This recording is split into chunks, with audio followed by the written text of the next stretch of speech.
Tôi là Việt. Tôi là học trường tiểu học Hữu Bằng. Tôi học lớp 4A5. Tôi xin chào các bạn. Đến mày đó Quyền. Biệt danh là Quyền HBI. Ê, hello, xin chào các bạn. Mình tên là Quyền. Mình học lớp 4A5 trường tiểu học Hữu Bằng. Hôm nay mình sẽ quay clip Đi bên mới vần nhau, mặt được. vần nhau xong rồi tao đi tè xong rồi lại Thôi đến mày. Hôm nay tôi xin chào các bạn. Tôi tên là Tùng. Tôi học lớp 4A5 trường tiểu học Hữu Bằng. Hôm nay chơi trò vật nhau, đấm nhau. Bắt đầu. Bắt đầu. Ơi cho em đối với Tùng à? Anh nữa anh thua à? Ông sẽ bài đối à? Là anh thắng. Sao anh thắng? Ai thắng đối với làm? Mình vái. Đó. Cái nơi cả bị tắt. Tắt rồi mày không tắt. Đâu ai? Hai cái gì? Đam với nhau. Đam đã thua. Ok. Tùng còn thua rồi. Ok, Tùng thua rồi.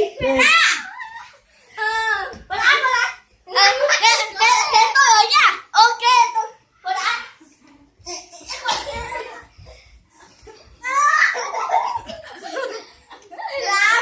Làm bồ bì. Là thằng nào quay. Bồ bì lỡ quấy rồi. Cô cầm quản. Ê cô cần hơi cả bị tắt ạ.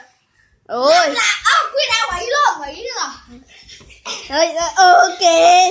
Vậy xây một trận lắm đất trong ngoại à. Vậy là đá của chim á. Ôi mẹ lắm. Chết tôi gà rồi. Tôi chỉ được rồi. Hai đứa kia làm với nhau. Anh Tùng là lá. Anh ơi làm luôn Tùng ơi. Rồi đến tôi nè. Vãi luôn mẹ luôn. Tôi thắng cứ lấy rồi nhá. Đẳng cấp. Đẳng cấp. Rồi cô bị bóm vào cái tắt. Tôi thấy. Ôi.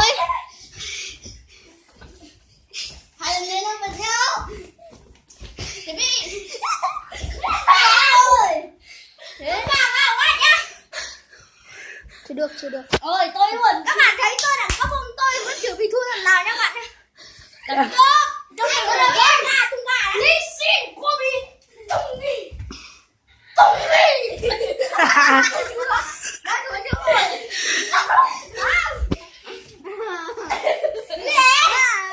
Sống tung gà.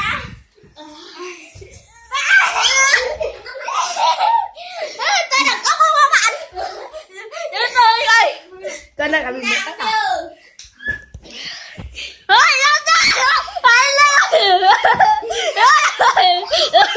Tôi một cái anh ra thua nha. Tung gà lên. Rồi, tung gà cho thử rồi. Đăng vào nha. Rồi, anh đừng đạp đá. Rồi.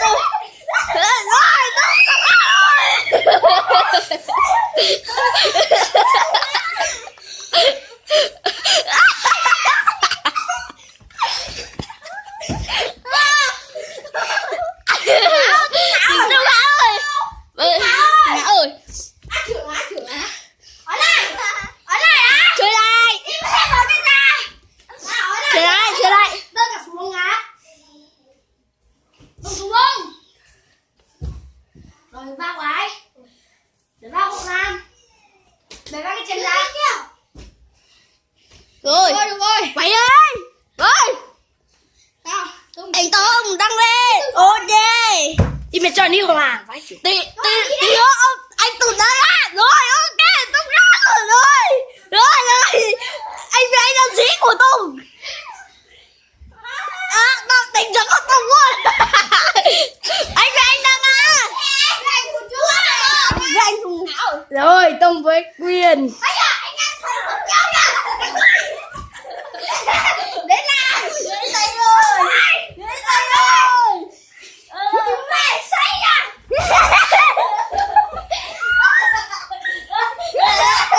Anh Tùng ra trước rồi. Nói coi mày tự đồ mới làm. Ê.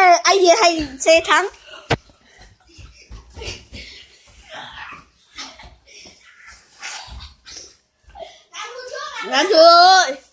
Đến. Sự bí ẩn của tung ga rồi. Bỏ đi đồ em đi mẹ mỏi. Đến cái nào. Đây. Hãy cố gắng đi. Đông.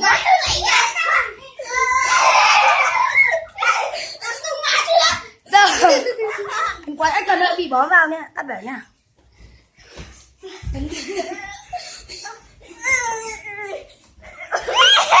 Rồi, quên ra quay phim.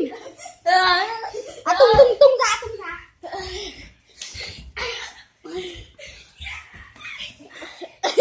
Đâu vật của Lam rồi. Về anh ngáo trôi. Đấy anh chụp trai Tùng này. Đây.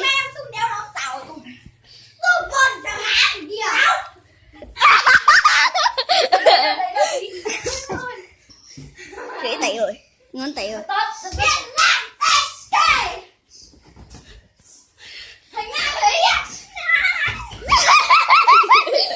Để anh kìa.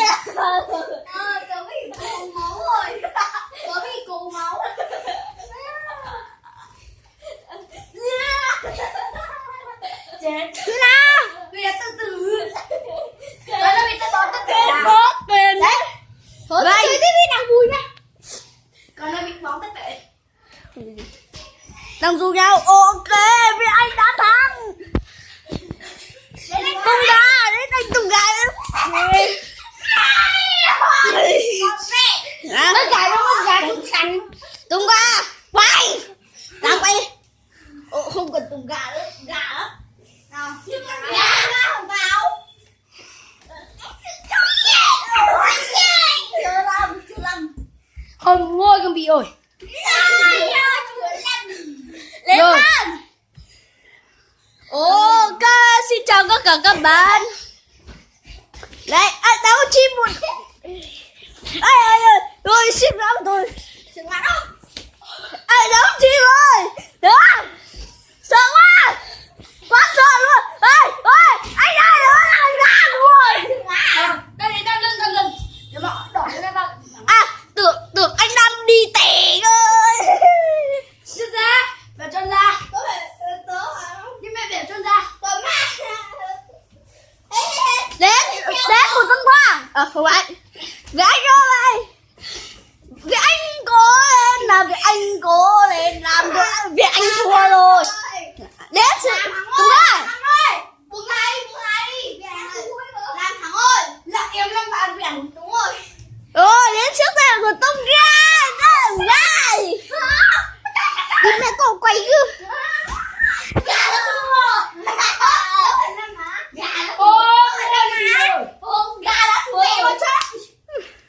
Đi có mẹ tung. Đó đi. Nhưng mẹ thấy được.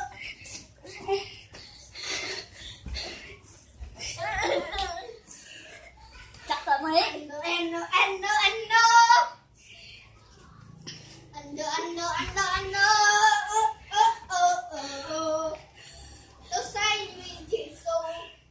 bấm lấy khuyên ai không mày thấy không? Ôi trời! Đông gã ơi! Làm chết mẹ mày đánh nó tung! Tới chưa đánh đâu! Chết luôn! Tớ chưa đánh nè! Tung! Mày không ơi! Anh Trăng rồi!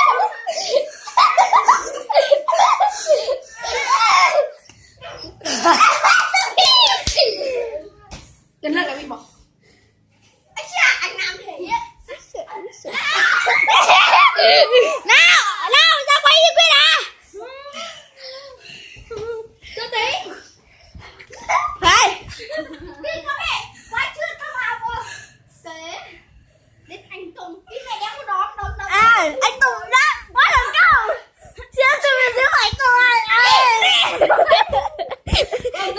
Con rất phải lên. Lên. Đi con mẹ. Đi con trời.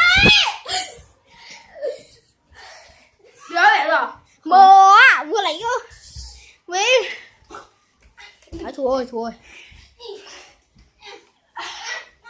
Rồi tao tiếp thua. Làm nặng quá này. Nó không gọi tôi có nhiều cô rồi sao? Nặng vô rồi. Trời. Con nhanh lên. Thằng tung con mà. Đúng rồi. Tôi lấy đâu em bắt chụp con bộ. Bây giờ có 10 phút. 12 phút nữa. Chị anh à. Đừng gà chị ơi.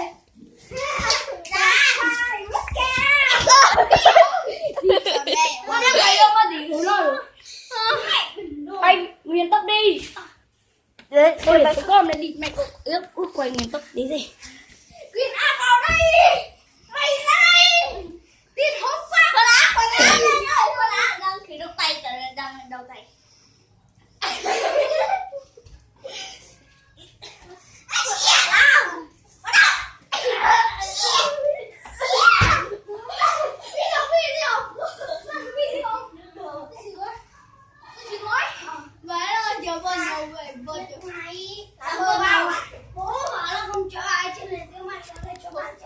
Hết rồi, bây đi về đi. Mẹ cứ chào đã. Chào. Xin chào các bạn nha. Xin chào. Là các bạn trong video này like và share để mình mọi người đọc tin nha. Mấy cậu muốn dưới nha. Ok, muốn dưới là về rồi. Chào các bạn.